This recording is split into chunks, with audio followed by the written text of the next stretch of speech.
अली एक नौजवान था जो हर सुबह थककर और मायूस होकर दफ्तर के लिए निकलता।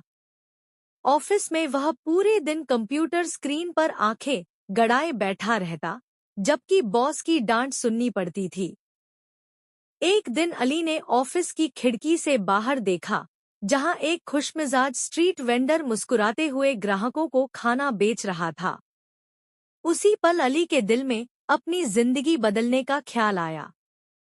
कुछ दिनों बाद अली ने हिम्मत दिखाई और अपनी नौकरी छोड़ दी।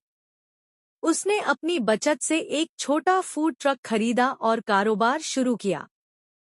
शुरुआत में उसे कई मुश्किलों का सामना करना पड़ा। ग्राहक कम आते थे और कई दिन बिना कमाई के गुजरते थे, लेकिन अली ने हार नहीं मानी और मेहनत जारी रखी। समय के साथ अली का फूड ट्रक मशहूर हो गया।